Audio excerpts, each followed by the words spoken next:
नेता प्रतिपक्ष विजय सिन्हा ने लखीसराय की धरती पर अमित शाह के आगमन पर अपना बयान दिया और कहा कि करोड़ों भारतीयों और उन शहीदों के सपनों को तुष्टीकरण की राजनीति करके यहां के नेताओं ने कमजोर किया है, पर अब उनके सपनों को पूरा करने लखीसराय की धरती पर अमित शाह का आगमन हो रहा है। अटल जी के एक भारत श्रेष्ठ भारत के सपनों को पूरा करने में काफी ये महत्वपूर्ण साबित होगा। उन्होंने कहा कि वर्तमान सरकार सिर्फ तुष्टीकरण की राजनीति कर वोट के भिखारी बन राष्ट्र को कमजोर कर रही है। लखीसराय श्री बाबू की धरती और इस धरती से एक बड़ा संदेश आएगा कि ललन बाबू ने जिन भ्रष्टाचारियों का विरोध किया था, आज उसके साथ मिलकर देश को कमजोर कर रहे हैं, उसका भी जवाब उन्हें मिल जाएगा।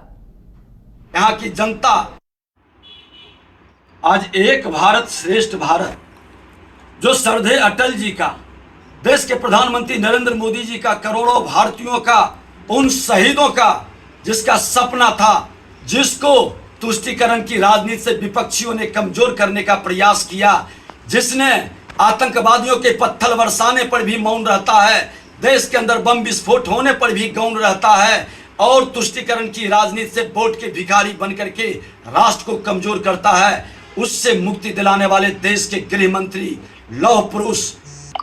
माननीय अमित शाह जी का लखीसराय की धरती पर आगमन आज कहीं न कहीं यहाँ की जनता उनकी स्वागत के लिए पूरी तरह से तैयार है। और लखीसराय श्री बाबू का धरती रहा है, इस धरती से एक बड़ा संदेश जाएगा। जदयू के राष्ट्रीय अध्यक्ष ललन बाबू,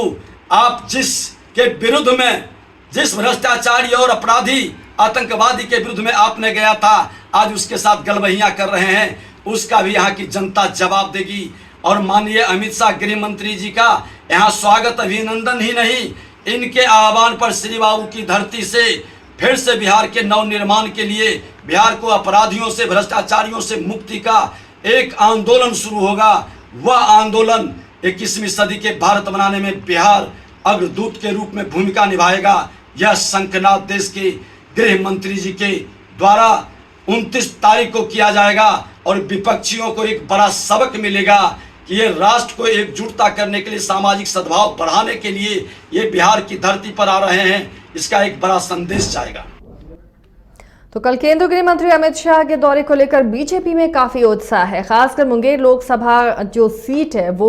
अब ललन सिंह की है और इसी को लेकर लखीसराय में अमित शाह की जनसभा है, जिसे लेकर बीजेपी काफी उत्साहित है और ये दौरा भी काफी अहम माना जा रहा है। कितना इस दौरा से बीजेपी को फायदा होगा, क्या जो कोशिश है बीजेपी की कि जो ललन सिंह की जहां पैठ है उसे कमजोर किया जाए, इसमें बीजेपी सफल हो पाएगी, जानने और समझने की कोशिश करेंगे। पटना चलेंगे, हमारे ब्यूरो चीफ एस के राजीव वहां से हमारे साथ जुड़े हुए हैं। राजीव, ये दौरा कितना अहम आप मानते हैं राजनीति के लिए, क्योंकि जिस तरह से बयान आ रहा है खासकर ललन सिंह को टारगेट करते हुए कि अब ये पता चलेगा कि भ्रष्टाचारियों को साथ देने का अंजाम क्या होता है या जनता को बताएंगे, क्या वाकई लगता है बीजेपी इसमें सफल हो पाएगी?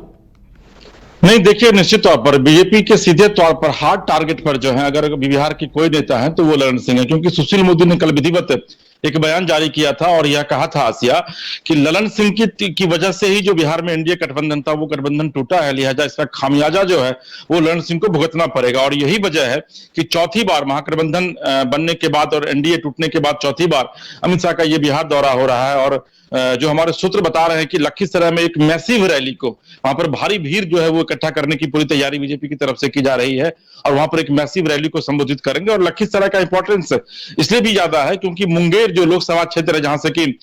जदयू के राष्ट्रीय अध्यक्ष ललन सिंह वहां से अभी फिलहाल सांसद है, तो उस क्षेत्र के अंतर्गत ही लखीसराय भी आता है। और भूमियारों का मतलब एक खास जाति का जो एक बड़ा वोट बैंक जो है उस इलाके में पड़ता है, जिसकी वजह से अमित शाह का बिहार दौरा जो इस बार हो रहा है वो एक खास जाति के वोट को अपनी तरफ, या फिर यूं कहें कि भूमियार जाति जो 4% की आबादी बिहार में, हालांकि अगर आप भूमियारों की बात करेंगे तो भूमियार का ज्यादा जो वोट परसेंटेज है वो निश्चित तौर पर इन दोनों बीजेपी की तरफ है, लेकिन उसके बावजूद कुछ नेता जो है वो बीजेपी से नाराज चल रहे हैं, तो उनको भी मनाने की ये कोशिश होगी। और एक भूमियार के बीच जाकर के, भूमियार समुदाय के बीच जाकर के अमित शाह ये बताने की कोशिश करेंगे कि बीजेपी किस तरीके से उनकी हितैषी है और ललन सिंह ने किस तरीके से उनके साथ या फिर उनके गठबंधन के साथ धोखा किया। और बिहार में जो एक अच्छी सरकार चल रही थी, बिहार में डबल इंजन की सरकार चल रही थी, बिहार में लगातार जो विकास का ग्राफ बढ़ रहा था उसको किस तरीके से कम करने की कोशिश है वो ललन सिंह के द्वारा की गई है। और यही वजह है कि बीजेपी के तमाम बड़े नेता जो है वो इन दिनों लखीसराय और मुंगेर के कैंप पर हैं ताकि अमित शाह की रैली को सफल बनाया जा सके। कल अमित शाह का जो प्रोग्राम है उसके मुताबिक लगभग वो 1:30 बजे के करीब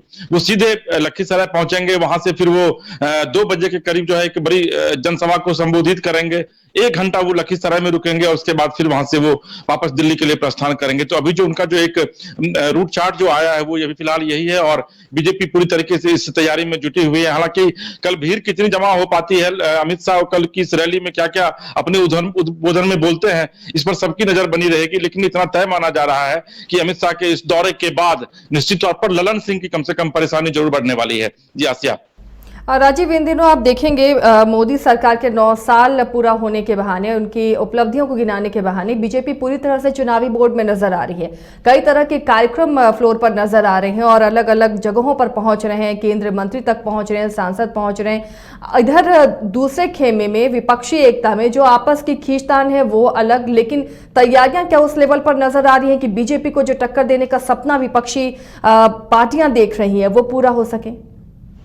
नहीं, देखिए राजनीति संभावनाओं का खेल है आसिया, और राजनीति में संभावनाएं हमेशा बनी रहती हैं। कौन किस पर भारी पड़ेगा ये तो जनता तय करेगी, लेकिन इतना तय है कि कल अगर आप नरेंद्र मोदी के स्पीच को अगर आप सुन रही होंगी तो कल देश के प्रधानमंत्री ने निश्चित तौर पर कई बातें कही हैं। उन्होंने विपक्ष को न सिर्फ हाशिए पर रखा है बल्कि विपक्ष पर कई तंज भी उन्होंने कसे। उन्होंने कहा है कि अगर आने वाले दिनों में जिस तरीके से देश के भ्रष्टाचारी पार्टियों के नेता जो है वो पटना में मिले थे, ऐसी स्थिति में कम से कम 20 लाख करोड़ का जो है घोटाला आने वाले दिनों में सामने आएगा। और अगर उनको लगता है कि परिवारवाद को आगे बढ़ाना है तो निश्चित उन्होंने अपील की सार्वजनिक मंच से कि भाई आरजेडी को वोट दीजिए, स्टालिन को वोट दीजिए, क्योंकि अगर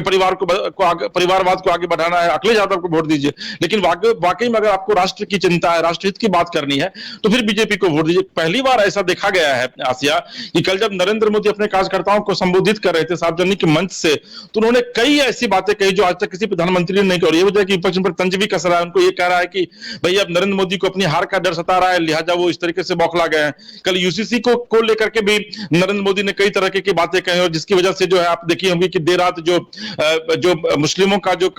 एक संघ है उसको उनकी कल बैठक बुलाई गई थी रात में 10 बजे के करीब। सामान्य नागरिक संहिता जो है उसको लेकर के प्रधानमंत्री लगातार ये कह रहे हैं कि भाई एक देश में एक घर में 2 तरीके का कानून कैसे चलेगा। तो कई तरह की बातें हैं जो नरेंद्र मोदी इस बीच जनता के बीच लेकर के आ रहे हैं, क्योंकि उनको ये पता है कि 9 साल जो बेमिसाल का वो नारा दे रहे हैं वो नारा उनके लिए काफी नहीं है। यही वजह है कि अब नरेंद्र मोदी लगातार कई तरह के नैरेटिव जो है वो गढ़ने की कोशिश कर रहे हैं। दूसरा जो आपका सवाल है कि विपक्ष अभी तक पूरी तरीके से इंटैक्ट नहीं हो पाया है।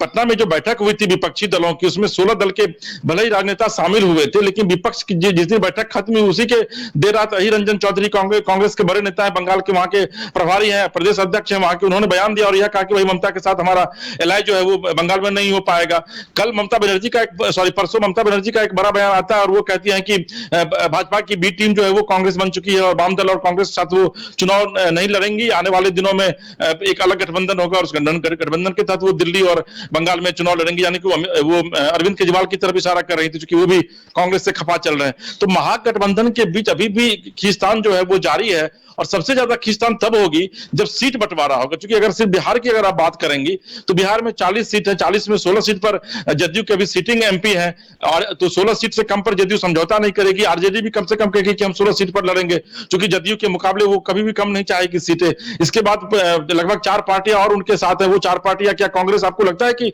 5-6 सीटों पर मान जाएगी? तो बिहार में आपसी खींचतान जो वो अभी भी जारी है। हालांकि जो बयानबाजी और उसमें वो महागठबंधन के नेता कह रहे हैं कि नहीं भाई सब कुछ ठीक ठाक है, लेकिन सब कुछ ठीक ठाक सिर्फ मीडिया के सामने है, लेकिन भीतर में अगर आप बात कहेंगे तो वाकई में सब कुछ ठीक ठाक नहीं है। और इसी का लाभ अमित शाह जब कल आ रहे हैं एक रैली को संबोधित करने के लिए लखीसराय में, इसका वो लाभ लेने की पूरी कोशिश करेंगे। जी आसिया। चलिए राजीव, बने रहिए हमारे साथ, आपके पास वापस लौटेंगे।